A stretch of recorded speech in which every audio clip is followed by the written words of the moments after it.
Today is A beautiful day. December 19 നമ്മുടെ flight ഇന്ന് വരും. ഇപ്പോൾ സമയം ഉച്ചയ്ക്ക് 12 മണിയായിരിക്കുകയാണ്. നമ്മുടെ ടെൻറ്റിനകത്ത് എല്ലാ സാധനങ്ങളും നമ്മുടെ ബാഗിലേക്ക് മാറ്റാൻ പോവുകയാണ്. ബാഗ് 2 മണിക്ക് ചെക്ക് ഇൻ ചെയ്യും. അത് കഴിഞ്ഞിട്ട് 6 മണിക്ക് ഞങ്ങൾ 16 പേരെയും കൊണ്ട് ബ്ലൂ ഐസ് റൺവേയിലേക്ക് പോകും. അവിടെ ഈ വിമാനം ബോയിങ് 757 വിമാനം ഇറങ്ങുന്നത് കാണാനുള്ളൊരു സൗകര്യമുണ്ട്. വളരെ കുറച്ച് പേർക്ക് മാത്രം ആ ഒരു ഭാഗ്യം കിട്ടിയിട്ടുണ്ട്. അതിനുവേണ്ടി കാര്യങ്ങളൊക്കെ തയ്യാറായിക്കൊണ്ടിരിക്കുകയാണ്. ബാക്കി ആൾക്കാർ 7:45 വരും. ഫ്ലൈറ്റ് 7 മണിക്ക് ലാൻഡ് ചെയ്യും. So we will be flying around 9 o'clock, reaching Chile midnight.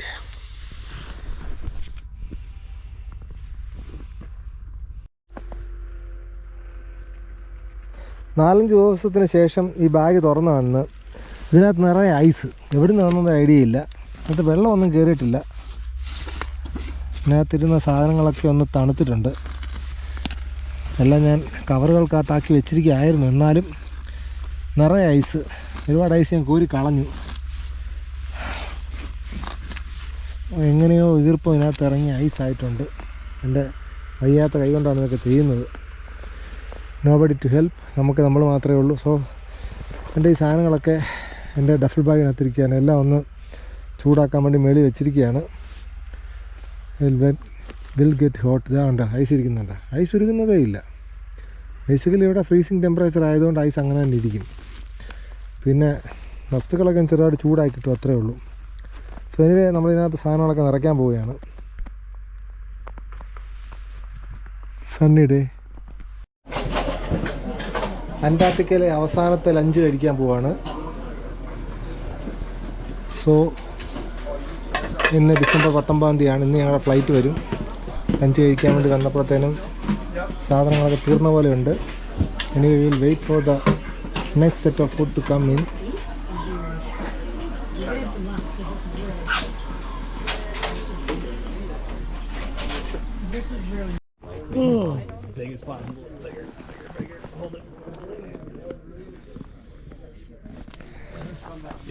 ഇവിടെയാണ് ഞങ്ങൾ ചെക്ക് ഇൻ ചെയ്യുന്ന സ്ഥലം. നമ്മുടെ യൂണിയൻ ഗ്ലേഷ്യറിൽ ഇവിടെ ചെക്ക് ഇൻ ചെയ്ത് നമ്മുടെ ബാഗ് കൊടുത്തിട്ട് നമ്മൾ ഫ്രീ ആവും. പിന്നെ നമ്മുടെ ക്യാരി ഓൺ ബാഗേജ് മാത്രമേ കാണത്തുള്ളൂ. ബാക്കി കാര്യങ്ങളൊക്കെ ഇവർ നോക്കിക്കോളും. ഇവർ ചെക്ക് ഇൻ ചെയ്തിട്ട് ആ വണ്ടിക്കകത്ത് കയറ്റി നേരെ വിമാനത്തിലേക്ക് കൊണ്ടുപോകും. ഗംഭീരമായ സംവിധാനമാണ് ഇവിടെ ഉള്ളത്. ആൾക്കാർ ചെക്ക് ഇൻ ചെയ്യാൻ വേണ്ടി ഇവിടെ വരിയായിട്ട് നിൽക്കുകയാണ്. കേട്ടോ, ഒട്ടകങ്ങൾ വരിയായി.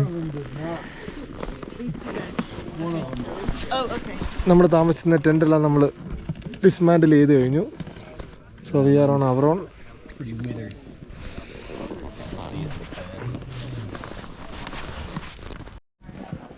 നമ്മളവിടെ ചെക്ക് ഇൻ ചെയ്ത സാധനങ്ങൾ ഈ വണ്ടിക്കകത്താണ് അവർ കയറ്റുന്നത്.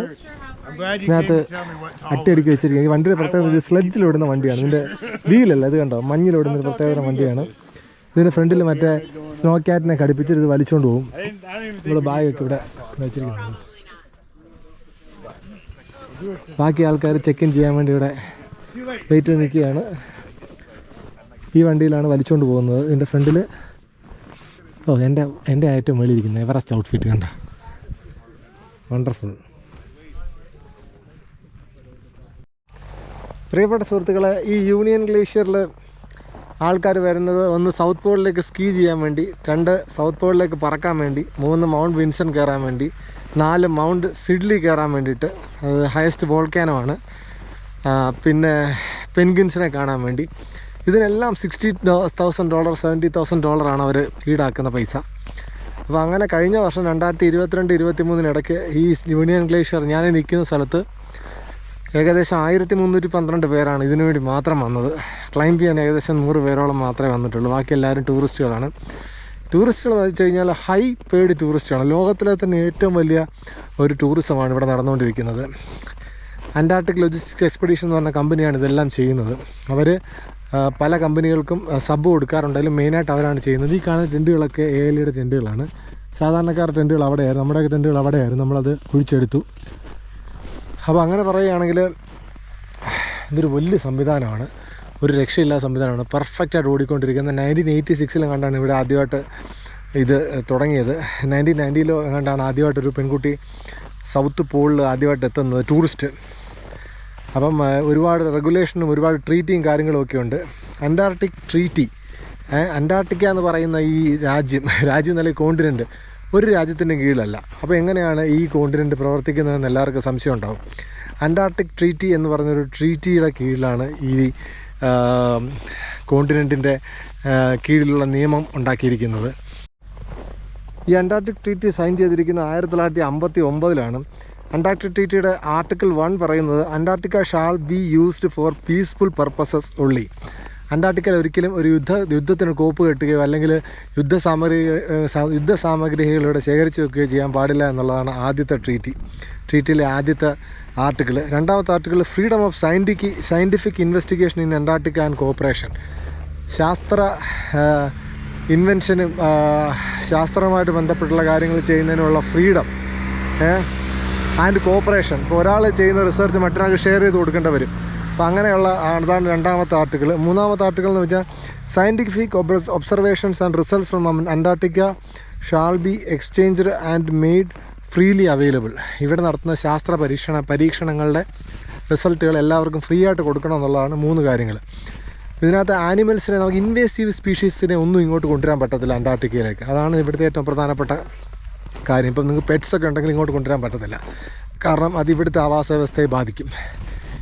മാത്രമല്ല വരുന്നതിന് മുമ്പ് നിങ്ങൾ സാനിറ്റൈസ് ചെയ്തിട്ടായിരിക്കും വരുന്നത്. നിങ്ങളുടെ കാലിലൊരു പ്രത്യേകതരം ലിക്വിഡ് തൂക്കും, കാലിനകത്തൊന്ന് ഷൂവിൻ്റെ അടിയിൽ നിന്നുള്ള സാധനങ്ങളൊന്നും കയറാതിരിക്കാൻ വേണ്ടിയിട്ട്. അങ്ങനെ തിരിച്ചു പോകുമ്പോഴും നിങ്ങൾ ഇവിടുന്ന് പൊട്ടിച്ച പാക്കറ്റ്സ് ഒന്നും നിങ്ങൾക്ക് ഇപ്പം ചില്ലിയിൽ നമ്മൾ ഇറങ്ങുന്നത്, ചില്ലി ചെന്ന് കഴിയുമ്പം അത് തുറക്കാനോ എടുക്കാനോ പറ്റത്തില്ല. അത് വിമാനത്തിനകത്ത് തന്നെ ഉപേക്ഷിക്കണം. കഴിച്ച ഭക്ഷണത്തിൻ്റെ ബാക്കി അതിനകത്ത് തന്നെ ഉപേക്ഷിക്കണം. അങ്ങനെ ഒരുപാട് റെസ്ട്രിക്ഷനൊക്കെ ഉണ്ട്. ഇവിടുന്ന് ഒരു തുരുമ്പ് പോലും എടുത്തുകൊണ്ട് പോകാൻ പറ്റത്തില്ല. അതാണ് ഈ ഒരു കോണ്ടിനെൻറ്റിനെ ഇതുപോലെ പ്രഷ്യസും പ്രൊട്ടക്റ്റീവായിട്ടും വെക്കുന്നത്. ഞാൻ ഈ അന്റാർട്ടിക്കയിൽ ഈ യൂണിയൻ ഗ്ലേഷ്യറിൽ 5 ദിവസത്തോളം ഉണ്ടായിരുന്നു. വലിയ എക്സ്പീരിയൻസ് ആയിരുന്നു. ലോകത്തിലെ തന്നെ ഒരു വലിയ ടൂറിസ്റ്റ് സെൻറ്ററിൽ ഇത്രയും നാൾ നിൽക്കുക എന്ന് പറയുന്നത് ചെറിയ കാര്യമല്ല. കോടികൾ കൊടുത്താൽ പോലും നിൽക്കാൻ പറ്റത്തില്ല. അപ്പോൾ അങ്ങനെയുള്ള സംവിധാനത്തിൽ നിൽക്കാൻ പറ്റി. അപ്പോൾ എനിക്ക് ഒരുപാട് ലെക്ചറുകൾ ഇവിടുന്ന് കിട്ടി. അന്റാർട്ടിക്കയെക്കുറിച്ചും അന്റാർട്ടിക്കയിലെ എക്സ്പ്ലോറേഷനെക്കുറിച്ചും അന്റാർട്ടിക്കയിലെ ടൂറിസത്തിനെക്കുറിച്ചും അങ്ങനത്തെ ഒരുപാട് ലെക്ചറുകൾ കേൾക്കാനും അത് മനസ്സിലാക്കാനും സാധിച്ചു. കാരണം ഇതൊന്നും നേരത്തെ നമ്മൾ ചിന്തിച്ചിട്ടേ ഇല്ലാത്ത കാര്യമാണ്. സൗത്ത് പോളിൽ സ്കീ പോകുന്ന കാര്യവും സൗത്ത് പോളിലോട്ട് ആൾക്കാർ എക്സ്പ്ലോർ ചെയ്തതിൻ്റെ ബുദ്ധിമുട്ടുകളും കാര്യങ്ങളും അതെല്ലാം മനസ്സിലാക്കാൻ സാധിച്ചു. ഇവിടെ ഒരുപാട് ബുക്സും സാധനങ്ങളും ഒക്കെ ഉണ്ട്, ലൈബ്രറിയൊക്കെ ഉണ്ട്. പിന്നെ ഞങ്ങളുടെ ഗ്രൂപ്പിൽ ഉള്ള 5 പേര് ഭയങ്കര കോടിയലായിരുന്നു. ഞങ്ങൾ അങ്ങോട്ടും ഇങ്ങോട്ടും തമാശയും കാര്യങ്ങളൊക്കെ പറഞ്ഞ് ഞങ്ങൾ അങ്ങനെ 5 ദിവസങ്ങൾ പിന്നിട്ടു. 3-4 ദിവസം സ്റ്റോമായിരുന്നു. നിങ്ങൾക്കറിയാം, ഇന്നലെ ഞാൻ വീഡിയോ എടുക്കുന്ന സമയത്ത് ഇതെല്ലാം സ്റ്റോമായിരുന്നു, ഒന്നും കാണാൻ പറ്റത്തില്ല. ഇപ്പം 4 വശം ക്ലിയർ ആയിട്ടുണ്ട്. സോ നമ്മുടെ ഐസ്ലാൻഡ് എയറിലാണ് നമ്മൾ തിരിച്ചു പോകുന്നത്. അതിൻ്റെ പൈലറ്റാണ് തീരുമാനിക്കുന്നത് whether he should take the flight or not. Pilot പറഞ്ഞിട്ടുണ്ട്. അപ്പോൾ ഇന്ന് 3 മണിയാകുമ്പോൾ ചിലിയിൽ നിന്ന് ഫ്ലൈറ്റ് എടുക്കുമെന്ന് പറഞ്ഞിട്ടുണ്ട്. അപ്പോൾ അങ്ങനെയാണെങ്കിൽ ഇവിടെ 7 മണിയാകുമ്പോൾ വരും. അപ്പോൾ ഞങ്ങൾ ഫസ്റ്റ് ടീം. ഈ ഫ്ലൈറ്റ് ഇറങ്ങുന്നത് കാണാൻ ഭയങ്കര ഭംഗിയാണ്. കാരണം ഇറങ്ങുന്നത് ബ്ലൂ ഐസ് റൺവേയിലാണ്. ലോകത്തിൽ തന്നെ ഇങ്ങനൊരു സംവിധാനമില്ല. നാച്ചുറൽ റൺവേയിലാണ്, നാച്ചുറലായിട്ടാണ് ഇറങ്ങുന്നത്. വേറെ എക്യുപ്മെൻറ്റ്സിൻ്റെ ഒരു അകമ്പടിയും ഇല്ലാതെ. അപ്പം ഈ ഇറങ്ങുന്നത് കാണുന്നത് ഒരു ഭയങ്കര ഭംഗിയാണ് കേട്ടോ. അപ്പം അത് ലോകത്തിൽ തന്നെ വളരെ കുറച്ച് ആൾക്കാർക്ക് അത് കാണാനുള്ള ഭാഗ്യം ഉണ്ടാവാറുള്ളൂ. അപ്പം ഞങ്ങളൊരു 15 പേർ ആദ്യമേ പോകും. 6 മണിക്ക് വിമാനം 7 മണിക്കാണ് ലാൻഡ് ചെയ്യുന്നത് കാണാൻ വേണ്ടി. അതിനുശേഷം മാത്രമേ ബാക്കി ആൾക്കാർ അങ്ങോട്ട് വരത്തുള്ളൂ. അപ്പം ഇന്ന് വിമാനം ലാൻഡ് ചെയ്യുന്നത് കാണണം. ബോയിങ് 757 ആണ്. അത് ബ്ലൂ ഐസ് റൺവേയിൽ ലാൻഡ് ചെയ്യുന്നത് കാണാനുള്ളൊരു ത്രില്ലാണ് ഞാൻ നിൽക്കുന്നത്. എനിവേ ഒരുപാട് സ്റ്റോറീസ് നിങ്ങളുമായിട്ട് പങ്കുവയ്ക്കാനുണ്ട്. നാട്ടിലെത്തിയ ശേഷം നിങ്ങളുമായിട്ട് ഇതെല്ലാം പങ്കുവയ്ക്കുന്നതായിരിക്കും. അടുത്ത യജ്ഞം എന്ന് പറയുന്നത് ചിലിയിലെത്തി 2 ദിവസങ്ങൾക്ക് ശേഷം അർജൻറ്റീനയിലെ മെൻഡോസയിലേക്ക് പോകാനാണ് പദ്ധതി ഇടുന്നത്. അവിടെയാണ് നമ്മുടെ മൗണ്ട് അക്കൻകാഗുവയുടെ ക്ലൈംബ് തുടങ്ങുന്നത്. അതൊരു 18 ദിവസത്തെ എക്സ്പെഡീഷനാണ്. അതുകൂടെ ചെയ്യണം, അതാണ് ആഗ്രഹം. ഏതായാലും നാട്ടിൽ CM അദ്ദേഹത്തിൻ്റെ ഫേസ്ബുക്കിലും ഇൻസ്റ്റാഗ്രാമിലും എന്നെക്കുറിച്ച് പോസ്റ്റ് ഇട്ടെന്ന് ഞാൻ അറിഞ്ഞു. ഞാനത് കണ്ടു. വലിയ സന്തോഷമായി. CMനോട് ഒരുപാട് നന്ദിയുണ്ട്. അത് ഞാൻ ഈ സന്ദർഭത്തിൽ അറിയിപ്പിക്കുന്നു. മാത്രമല്ല ഇവിടെ ഇൻ്റർനെറ്റിൻ്റെ ഇവിടുത്തെ കാര്യം സംസാരിക്കുകയാണെങ്കിൽ ഈ 2023 ആദ്യമായിട്ട് അന്റാർട്ടിക്കയിൽ ഇൻ്റർനെറ്റ് വരുന്നത്. അത് നമ്മുടെ എലോൺ മസ്കിൻ്റെ സ്റ്റാർലിങ്ക് വഴിയാണ് ഇവിടെ ഇൻ്റർനെറ്റ് വരുന്നത്. സോ അതും ഒരു അത്ഭുതമാണ്. മെയിൻലാൻഡിൽ നിന്ന് 1500 കിലോമീറ്റർ ഉള്ളിലുള്ള ഈ സ്ഥലത്ത് ഇൻ്റർനെറ്റ് കിട്ടുക എന്ന് പറയുന്നത്. Starlink easy. ഇതിൻ്റെ മുകളിൽ അവരുടെ സാറ്റലൈറ്റ്സ് പോകുന്നുണ്ട്. വളരെ കുറച്ചേ ഉള്ളെങ്കിലും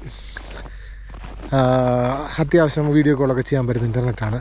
അപ്പോൾ അങ്ങനെ ഒരു ഭാഗ്യം കൂടി 2022 എന്നുള്ള വർഷം ഉണ്ടായി. അതുകൊണ്ട് പലരെ എനിക്ക് ഇവിടുന്ന് വിളിച്ച് അന്റാർട്ടിക്ക കാണിക്കാൻ സാധിച്ചു. പിന്നെ എൻ്റെ സ്പോൺസറാണ് അൽ മുക്താദിർ ഗോൾഡ് ആൻഡ് ഡയമണ്ട്സ് അവരെന്നെ വിശ്വസിച്ച് ഈ ദൗത്യം ഏൽപ്പിച്ച് എന്നെ ഇങ്ങോട്ട് അയച്ചു. അതിന് ഞാൻ അവരോട് 100% റെസ്പെക്റ്റുള്ള ആളായിരിക്കും. അവരോട് എൻ്റെ എന്താ പറയുക, എൻ്റെ സന്തോഷവും അവരെന്നെ ഏൽപ്പിച്ച ഈ ദൗത്യം പൂർത്തിയാക്കാൻ സാധിച്ചതിലുള്ള സന്തോഷം ഞാൻ അറിയിക്കുന്നു. അപ്പം അവരായിരുന്നു എൻ്റെ സ്പോൺസർ. അവർ സ്പോൺസർ ചെയ്തുകൊണ്ട് മാത്രമാണ് എനിക്കിവിടെ വരാൻ പറ്റിയത്. അൽ മുക്താദിർ ഗോൾഡ് ആൻഡ് ഡയമണ്ട്സ് സത്യസന്ധരായ ആൾക്കാരാണ്. ഇല്ലെങ്കിൽ ഒരിക്കലും എന്നെ പോലെ ഒരാളെ അവർ സ്പോൺസർ ചെയ്യത്തില്ല. സോ അവർക്ക് അതിൻ്റെ ഇമ്പോർട്ടൻസ് അറിയാം. അതിൻ്റെ MD ആയിട്ടുള്ള ശ്രീ മൻസൂർ ഭായ്, അദ്ദേഹം ഒരുപാട് നേരം എന്നോട് സംസാരിച്ചു അന്റാർട്ടിക്കയെക്കുറിച്ചും മൗണ്ടനറിങ്ങിനെ കുറിച്ചൊക്കെ. അപ്പോൾ അദ്ദേഹത്തിന് ഒരുപാട് താല്പര്യവും കാര്യങ്ങളൊക്കെ ഉണ്ട്. അതുകൊണ്ട് മാത്രമാണ് അദ്ദേഹം എന്നെ സ്പോൺസർ ചെയ്തതെന്ന് എനിക്ക് മനസ്സിലാക്കാൻ സാധിച്ചു. കാരണം ഒരുപാട് സ്പോൺസർമാരെ തപ്പി ഞാൻ പല സ്ഥലത്തും അലഞ്ഞതാണ്. ആരെയും എനിക്ക് കിട്ടിയില്ല. ഒരുപാട് പേർക്ക് മെയിലും ലെറ്ററും ഒക്കെ അയക്കുകയും വിളിക്കുകയും സംസാരിക്കുകയും ഒക്കെ ചെയ്തിട്ടും എങ്ങും എത്താതിരുന്ന സമയത്താണ് മൻസൂർ ഭായിയെ ഒരു ഭാഗ്യം പോലെ കാണാൻ സാധിക്കുന്നത്. അദ്ദേഹം സഹായിച്ചു. അദ്ദേഹം എനിക്ക് സ്പോൺസർഷിപ്പ് തന്നു. അദ്ദേഹത്തിൻ്റെ ജുവലറിയുടെ ലോഗോ ഞാൻ മൗണ്ട് വിൻസൻ്റെ മുകളിൽ കൊണ്ടുയർത്തി. അതാദ്യമായിട്ടാണ് ഒരു കേരളീയൻ ഈ മൗണ്ട് വിൻസൻ്റെ മുകളിലെത്തുന്നത്. അപ്പോൾ അത് അൽ മുക്താദിർ ജുവലറിക്കും കൂടെ അതിൽ പങ്കുണ്ട്. അവരോടുള്ള നന്ദിയും കടപ്പാടും ഞാൻ ഈ സന്ദർഭത്തിൽ അറിയിക്കുന്നു. പിന്നെ പറയാനുള്ളത് നമ്മുടെ ഗിഫ്റ്റ് ഷോപ്പിനെ കുറിച്ചാണ്. ഈ ഗിഫ്റ്റ് ഷോപ്പിൽ ഇവിടെ മാത്രം കിട്ടുന്ന കുറച്ച് സാധനങ്ങളുണ്ട്. അത് ഞാൻ മേടിച്ചിട്ടുണ്ട്. ഒരുപാട് ഐറ്റംസ് ഉണ്ട് സുവനീറായിട്ട് വെക്കാൻ വേണ്ടി. അതിൽ എനിക്ക് എൻ്റെ ഇൻസ്റ്റാഗ്രാമിലുള്ള ഫ്രണ്ട്സിന് കൊടുക്കാൻ വേണ്ടി ഞാനൊരു സ്പെഷ്യൽ പോസ്റ്റ് കാർഡ് സീരീസ് മേടിച്ചിട്ടുണ്ട്. അത് ഞാൻ അവർക്ക് കൊടുക്കുന്നതായിരിക്കും. മാത്രമല്ല കുഞ്ഞിന് കൊടുക്കാൻ വേണ്ടിയിട്ട് എൻ്റെ കുഞ്ഞിന് വേണ്ടിയിട്ടുള്ള ടീഷർട്ടും കാര്യങ്ങളൊക്കെ ഞാൻ മേടിച്ചിട്ടുണ്ട്. അതിന് വണ്ടർഫുൾ എക്സ്പീരിയൻസ് ആണ് ഇവിടെ ഉള്ളത്. ഇവിടുന്ന് പോകുമ്പോൾ ഒരു വല്ലാത്തൊരു നഷ്ടബോധം തോന്നുന്നുണ്ട്. ഞാൻ നിങ്ങളെ പലപ്പോഴും കാണിച്ചിട്ടുള്ളതുപോലെ വീണ്ടും ഇതാണ് നമ്മുടെ ഡൈനിങ് ടെൻറ്റ്. ഇങ്ങ് പുറകെ വരെയുണ്ട്. ഇവിടെ ഉണ്ടാക്കുന്ന ഭക്ഷണത്തിൻ്റെ രുചി എന്ന് വെച്ച് കഴിഞ്ഞാൽ എങ്ങും കഴിച്ചിട്ടില്ലാത്ത രുചിയാണ്. ഗംഭീരമുള്ള രുചിയാണ്. ചോയ്സ് ഔട്ട് ചെയ്യാൻ. സോ പുൻഡാരീനാസിന് നമ്മളെ വിളിക്കാനുള്ള വിമാനം 3:20 പറന്നു കഴിഞ്ഞു. സോ ഇന്ന് 5:30 തൊട്ട് 6 വരെയാണ് ഡിന്നർ. 6 മണിക്ക് വിമാനം ലാൻഡ് ചെയ്യുന്നത് കാണാൻ പോകാൻ 17 പേര് റെഡിയായിട്ടുണ്ട്. 6ാമത്തെ പേരെൻ്റേതാണ്. ഞാനും ചോയും ഉണ്ട്. ബാക്കി പല ആൾക്കാരാണ്. ഞങ്ങൾ ഈ വിമാനം ബോയിങ് 757 ലാൻഡിങ് കാണാൻ വേണ്ടി പോവുകയാണ്. സ്പെഷ്യൽ ടീമാണ് പോകുന്നത്. സോ ഡിന്നർ കഴിക്കാൻ സമയമായി. വീണ്ടും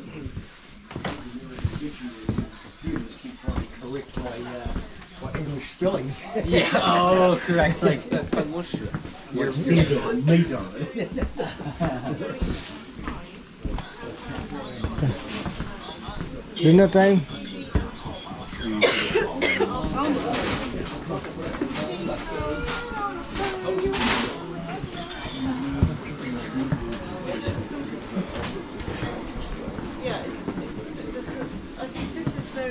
Other ones over here, and I think the morning was in the evening. But it's ഇതാണ് ഇവിടുത്തെ വെള്ളം, വാട്ടർ.